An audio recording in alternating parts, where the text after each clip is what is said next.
Nelly and Peter kneeled in the dirt, their hands stained with the rich, dark soil of Oakhaven. This was their sanctuary, a place where labor turned into life.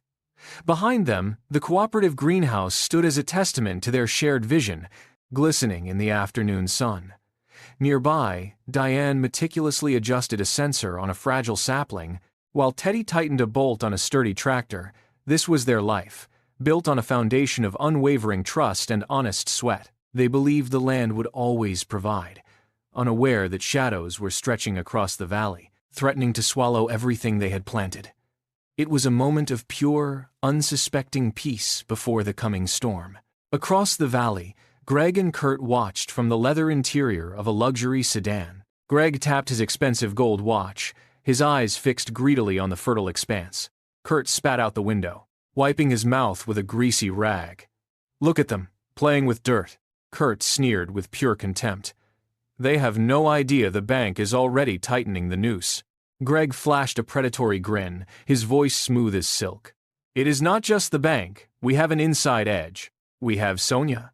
While the sun shone on the fields, the seeds of ruin were being sown in the shadows of greed and manipulation.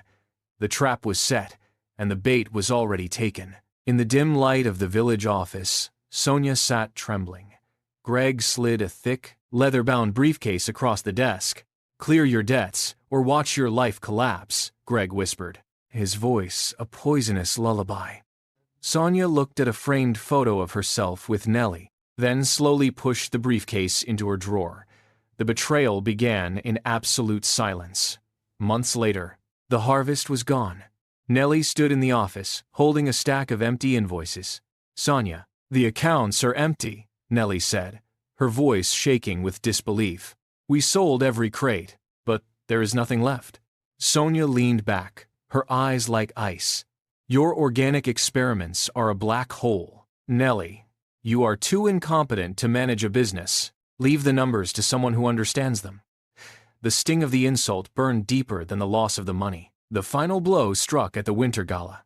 Greg announced the default, claiming the land as his own. Peter marched forward, shouting for the truth, but Sonia stayed silent. Kurt's jagged laughter cut through the hall like a knife.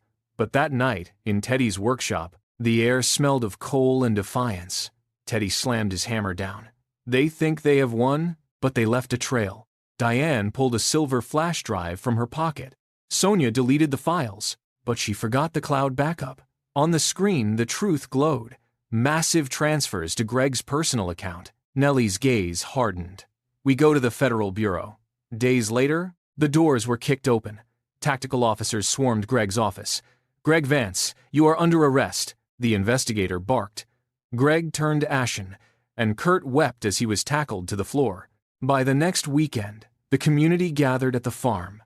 Together, they tore down the half-built chemical structures, piece by piece, reclaiming their heritage. Nelly and Peter stood on the hill, watching the sun rise over the restored fields.